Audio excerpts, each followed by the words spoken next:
ہستی جس پر اللہ نے اپنے دین کو مکمل کیا، اور اللہ کی آخری حجت روئے زمین پر کہ جن کی ولایت کے اعلان پر اللہ نے اسلام کو پسندیدہ دین قرار دیا، یوسف فاطمہ امام زمانہ عجل اللہ تعالی فرجہ الشریف، آپ کی عظمت اور فضیلت اور شخصیت اور مقام اور مرتبہ ممکن نہیں کہ محدود اور مختصر وقت میں بیان کیا جا سکے۔ اور خوبصورت جملہ جو آیت اللہ وحید خراسانی نے امام زمانہ کی معرفت کے باب میں ارشاد فرمایا کہ آدم سے لے کر خاتم تک، پیغمبر اسلام تک، اور پیغمبر گرامی اسلام سے لے کر امام حسن عسکری تک، یہ جتنے پھول ہیں عصمت و طہارت اور امامت و ولایت اور نبوت و رسالت کے، ان سب کے علم و معرفت و عصمت و طہارت اور ان کے تمام تر کمالات اور ان تمام انبیاء و اولیاء و ائمہ صالحین اور اتقیاء، اگر ان تمام پھولوں کا عطر کشید کیا جائے اور خوشبو کو سمیٹا جائے اور جمع کیا جائے تو جو ہستی معرض وجود میں آئے گی وہ یوسف فاطمہ امام زمانہ عجل اللہ تعالی فرجہ الشریف، جو خاتم الاولیاء، خاتم الاوصیاء، حق تعالی کی آخری حجت، اعلان غدیر میں وہ ہستی جس پر اللہ کی نعمت تمام ہوئی۔ یہ میں عرض کر چکا ہوں، اس لیے کہ پاکستان میں، ہندوستان میں ہمارے یہاں یہ تصور پایا جاتا ہے کہ علی کی ولایت پر دین مکمل ہوا، نہ، امام زمانہ کی ولایت پر دین مکمل ہوا۔ علی نعمت عظمی پروردگار ہے، لیکن اللہ کی آخری نعمت جسے پروردگار نے بشر کے سپرد کیا وہ امام زمانہ۔ خطبہ غدیر میں 21 جملے پیغمبر اسلام نے اپنی زبان مبارک سے امام زمانہ کے تعارف میں ارشاد فرمائے، اور آپ خطبہ غدیر کا مطالعہ کیجئے۔ اس خطبے میں پیغمبر نے اپنی زبان اطہر سے 4 مرتبہ فرمایا، من کنت مولاہ فہذا علی مولا، اور 4 مرتبہ ہی خطبہ غدیر میں امام زمانہ کا نام لے کر ذکر فرمایا۔ 21 جملے امام زمانہ کے تعارف میں، اور پیغمبر نے امام زمانہ کی غیبت صغرا کو بھی بیان کیا، غیبت کبرا کو بھی بیان فرمایا۔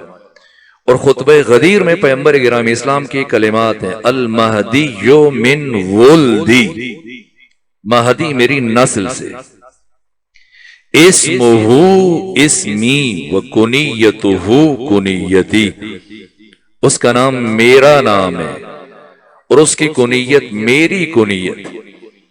کائنات کی واحد ہستی ہیں پیغمبر اسلام کے بعد امام زمانہ، کہ جس ہستی میں پروردگار نے ختمی مرتبت کے نام اور کنیت ہر دو کو جمع کیا ہے۔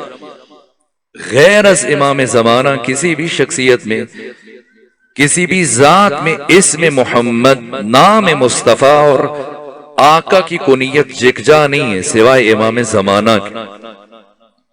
امام زمانہ حق تعالی کی آخری حجت، پروردگار کی آخری نعمت جس پر دین مکمل ہوا، اور پیغمبر اسلام نے فرمایا کہ روئے زمین پر تمام انسانوں میں سے سب سے زیادہ خلق اور خلق میں میری شبیہ یوسف فاطمہ امام زمانہ جل اللہ تعالی فرجہ الشریف۔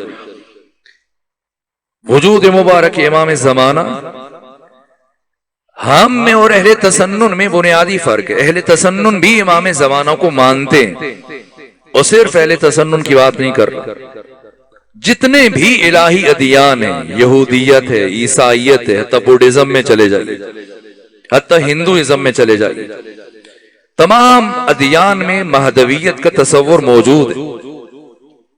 اہل تسنن خواہ وہ حنفی ہیں، شافعی ہیں، حنبلی ہیں، مالکی ہیں، دیوبندی ہیں، بریلوی ہیں، اہل حدیث ہیں، روح زمین پر کوئی بھی اہل سنت اس میں جرأت نہیں ہے کہ امام زمانہ کا انکار کر سکے۔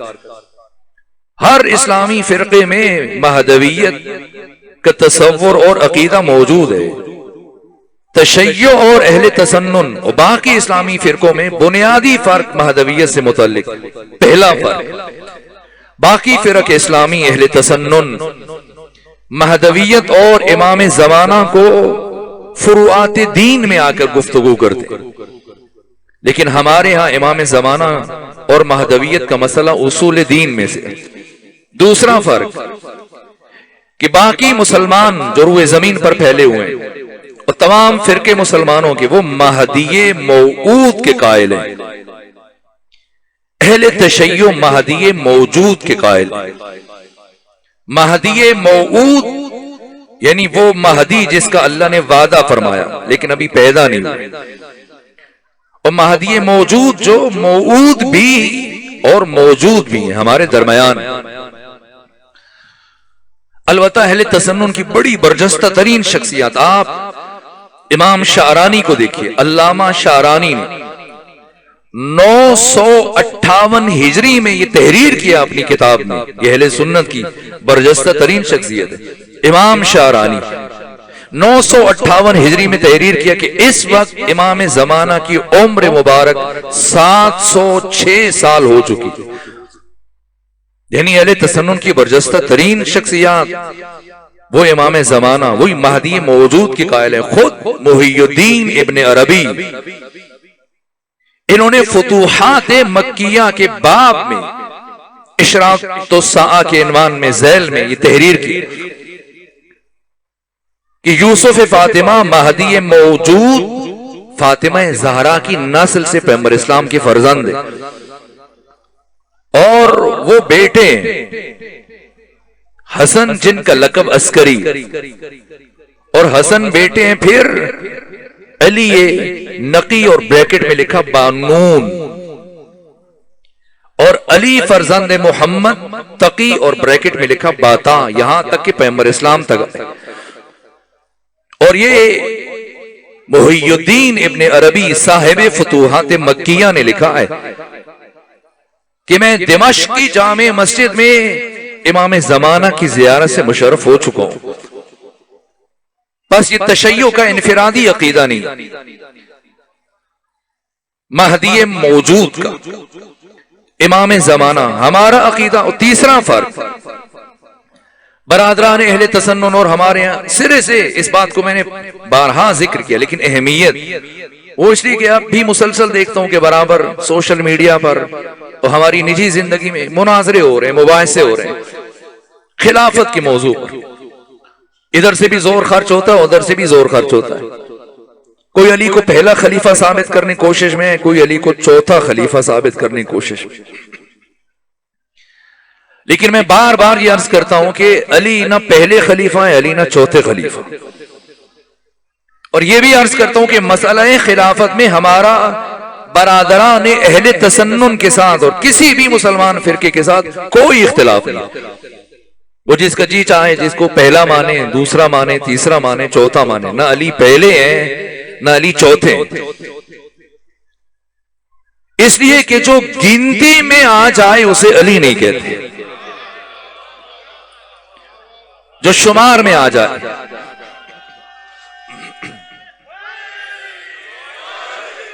یہ جو ہم خدا کو واحد کہتے ہیں یہ مجازن کہتے ہیں، اس لیے کہ واحد عددی میں یہ نقص ہے کہ اس کا نصف بھی ممکن ہے اور اس کا دو بھی ممکن ہے، آپ اس کا آدھا بھی کر سکتے ہیں اور اسے شمار میں بھی لا سکتے ہیں۔ خدا حقیقتاً احد ہے، احد یعنی جس کا نہ تو نصف ممکن ہے اور نہ جس کا دو ممکن ہے۔ احد ایک، لیکن کیسا ایک؟ وہ ایک ہو کے بھی آگے عدد نہیں رکھتا، وہ ایک ہو کے بھی ہم سے گنا نہیں جاتا۔ خدا کو جو واحد کہتے ہیں مجازن کہتے ہیں، حقیقتاً خدا احد ہے، احد۔ اور علی حق تعالی کی احدیت کے مظہر ہے، ہمارا کوئی اختلاف نہیں مسئلہ خلافت میں. امام زمانہ کی ولایت اور امامت اور خلافت سے پہلے یہ جملہ عرض کروں تاکہ ہر روز جو نماز کے بعد اور مجلس کے اختتام پر جو آپ زیارت پڑھتے ہیں امام زمانہ کے لیے، وہ کہتے ہیں السلام علیک یا خلیفۃ الرحمن، اس جملے کا وزن محسوس کر سکیں، اور جب اس جملے کو زبان سے ادا کریں تو اس کی اہمیت سمجھ سکیں کہ خلیفہ رحمان سے کیا مراد ہے. اس لیے عرض کروں کہ مسئلہ خلافت میں کسی بھی مسلمان سے ہمارا کوئی اختلاف نہیں. جسے جی چاہے وہ پہلا مان لے اور چوتھا مان لے. ہمارا کسی مسلمان کے ساتھ خواہ وہ حنفی ہے، شافعی ہے، حنبلی، مالکی، کوئی اختلاف نہیں. اس لیے کہ سرے سے میدان الگ ہے. باقی مسلمان جس خلیفہ کی بات کرتے ہیں وہ اور ہے، ہم جس خلیفہ کی بات کرتے ہیں وہ اور ہے. باقی مسلمان خلیفۃ المسلمین کی بات کرتے ہیں، ہم خلیفۃ اللہ فی الارضین کی بات کرتے ہیں. مسلمانوں کا خلیفہ کوئی بھی ہو سکتا ہے، جسے 2 4 10 20 40 50 مسلمان اکٹھے ہو کر جمع ہو کے منتخب کر لیں، لیکن اللہ کا خلیفہ صرف وہ ہو سکتا ہے جسے خدا خود منتخب کرتا ہے. امام زمانہ خلیفہ خدا، امام زمانہ جانشین خدا، خلیفۃ اللہ فی الارض. اس لیے اللہ منہ الوجود، امام زمانہ من بہل وجود ہے. یہ جو ہم زیارت میں جملے پڑھتے ہیں امام زمانہ کی امامت، مسئلہ موجود ہونے کا نہیں کہ ہم موجود ہونے پہ گفتگو کریں، بات اس سے بہت آگے.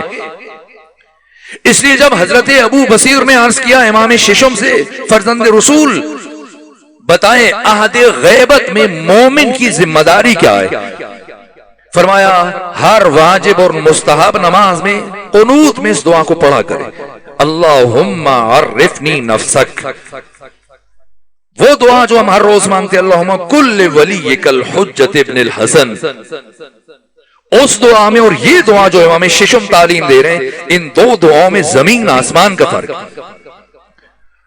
وہ دعا امام زمانہ کی صحت و سلامتی کے لیے عمومیت رکھتی ہے، یہ دعا معرفت کا بحر ذخار ہے، یہ دعا حد فاصل ہے غدیر اور ثقیفہ کے درمیان. اللہ، یہ امام ششم فرما رہے ہیں امام صادق ابو بصیر سے، میرے شیعوں سے کہو عہد غیبت امام زمانہ میں ہر نماز کے قنوت میں یہ دعا پڑھا کریں، اللہم عرفنی نفسک، پروردگار تو مجھے اپنی معرفت عطا فرما. کیوں؟ فَإِنَّكَ إِن لَّمْ تُعَرِّفْنِي نَفْسَكَ لَمْ أَعْرِفْ نَبِيَّكَ. اگر تو نے مجھے اپنی معرفت عطا نہ کی میں کبھی تیرے نبی کی معرفت حاصل نہیں کر سکتا. خدا کی معرفت کے لیے نبی کی معرفت کو شرط قرار نہیں دیا جا رہا ہے، نبی کی معرفت کے لیے خدا کی معرفت کو شرط قرار دیا جا رہا ہے. یہ بات بہت اہم ہے. اللہم عرفنی رسولک، پروردگار تو مجھے رسول کی معرفت عطا فرما. کیوں؟ فَإِنَّكَ إِن لَّمْ تُعَرِّفْنِي رَسُولَكَ لَمْ أَعْرِفْ حُجَّتَكَ. اگر تو نے مجھے رسول کی معرفت عطا نہ کی تو میں کبھی تیری حجت کی معرفت حاصل نہیں کر سکتا. جسے رسول کی معرفت نہ وہ ہم جیسا کوئی فرد اٹھا کر اسے پیغمبر کی مسند پر بٹھا دے گا. اس لیے خلافت کو سمجھنے کے لیے پہلے رسالت کو سمجھنا ضروری ہے، اور رسالت کو سمجھنے کے لیے پہلے خود توحید کو سمجھنا ضروری ہے. امام زمانہ خلیفہ خدا. بات ہم یہ کہ امام زمانہ کا وجود ثابت کریں، کیا حیثیت ہے ہماری، کیا اوقات ہے، ہم امام زمانہ کے وجود سے متعلق گفتگو کریں.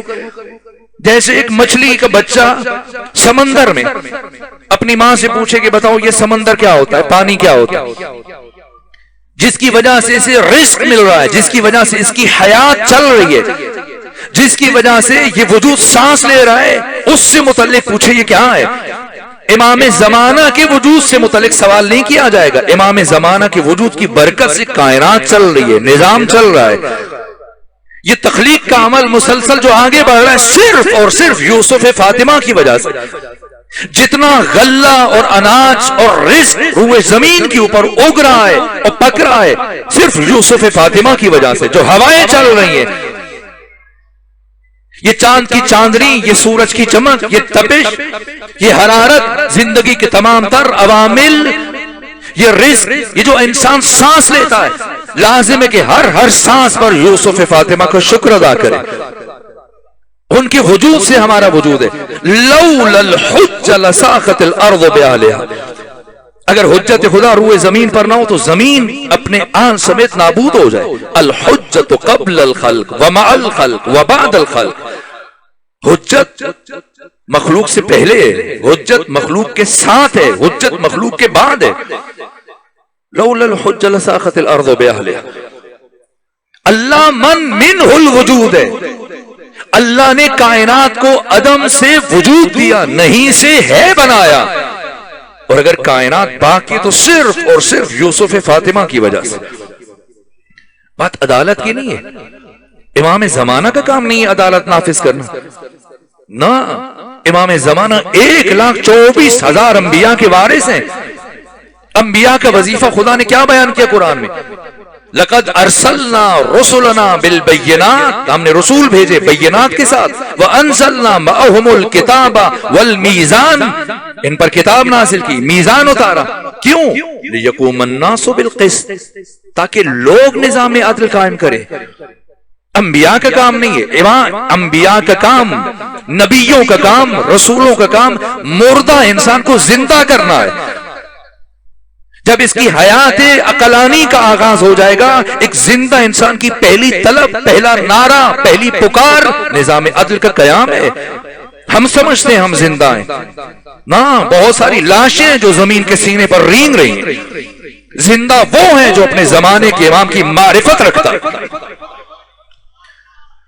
ورنہ پیغمبر فرماتے ہیں من مات ولم یعرف امام زمانہ مات میتۃ جاہلیہ. یہ نہیں کہا جو مر گیا اور اپنے زمانے کے امام کی معرفت نہ حاصل کر سکا وہ جہالت کی موت مرا ہے. یہ چھوٹی بات ہے نا، پیغمبر نے یہ نہیں فرمایا، فرمایا مات میتۃ جاہلیہ، قبل از اسلام کی موت، یعنی کفر کی موت مرا. امامت کی معرفت اس لیے شرط ہے. اور پھر امام کون ہے؟ مہدی موجود، جس کی وجہ سے کائنات کا نظام چل رہا ہے. کیسے زندہ ہے؟ جیسے عیسیٰ زندہ ہے، جیسے الیاس زندہ ہے، جیسے خضر زندہ ہے. خضر کی زندگی امام زمانہ کی وجہ سے. حضرت الیاس زندہ ہے امام زمانہ کی وجہ سے. جس کی وجہ سے زندہ ہے اس کی زندگی پر سوال نہیں اٹھایا جائے گا. ماننے پہ آئے تو یہ بھی مان لیتے ہیں ابلیس زندہ ہے. کوئی انکار کرے گا مسلمان؟ ابلیس مر چکا ہے. اگر ابلیس کی موت کی بات کر لی تو پھر اپنے گناہ کس کھاتے میں ڈالیں گے کہ بس ابلیس کی وجہ سے ہو گیا، بھائی شیطان نے بہکا دیا. جو بھی غلطی کریں تو یہ بار اس کے کندھوں پہ ڈال دیتے ہیں. تو موجود ہے، ابلیس زندہ ہے کوئی مسلمان جو انکار کرے؟ شیطان زندہ ہے. اگر ہم کہیں بھائی شیطان زندہ ہے تو کہیں گے بھائی شیطان کو خدا نے زندہ رکھا ہو. تو ہم کب کہہ رہے ہیں کہ امام زمانہ کو غیر خدا نے زندہ رکھا ہوا ہے؟ اگر وہ جو لوگوں کو گمراہ کرنے کے لیے خدا سے بھیک مانگ رہے اور اللہ اس کو زندگی دے سکتا ہے تو خود خدا پر لازم ہے کہ اب انسان کی ہدایت کا انتظام کرتے ہوئے اسے زندگی دے کہ جو انسانوں کی قیامت تک ہدایت کا فریضہ انجام دیتا رہے. الیاس بھی زندہ ہیں، خضر بھی زندہ ہیں، عیسیٰ بھی زندہ ہیں، لیکن وہ بقیت اللہ ہیں اور امام زمانہ بقیت اللہ الاعظم، کہ باقی سب کی حیات امام زمانہ کی حیات کی وجہ سے. اور یہ تو اہل تسنن کے بڑے معتبر ترین منابع میں حدیث ہے. پیغمبر نے فرمایا کیفا انتم، وہ کیسا وقت ہوگا کہ جب عیسیٰ ابن مریم ظہور کریں گے، والامام منکم، اور امام تم میں سے ہو، تم میں سے. وقت نماز عیسیٰ امام زمانہ کو نماز نہیں پڑھائیں گے، امام زمانہ جناب عیسیٰ کو نماز پڑھائیں گے. تو مامون کی شان یہ کہ وہ ہزاروں سال سے زندہ ہے، وہ افضل ہو جائے گا اگر آپ امام زمانہ سے متعلق یہ عقیدہ قائم کریں کہ پیدا نہیں ہوئے، پیدا ہوں گے. نہ، امام زمانہ کے وجود سے ہر ذی روح کی حیات ہے، ہر سانس پر، ہر قدم پر بشر مدیون ہے یوسف فاطمہ کے. موجود ہیں. جناب عیسیٰ کی حیات میں اور امام زمانہ کی حیات میں یہ فرق ہے کہ عیسیٰ زمین پر نہیں ہے، چوتھے آسمان پہ خدا نے اٹھایا بیت المعمور میں، اور پھر ان کو زمین پر بھیجا جائے گا وقت ظہور امام زمانہ.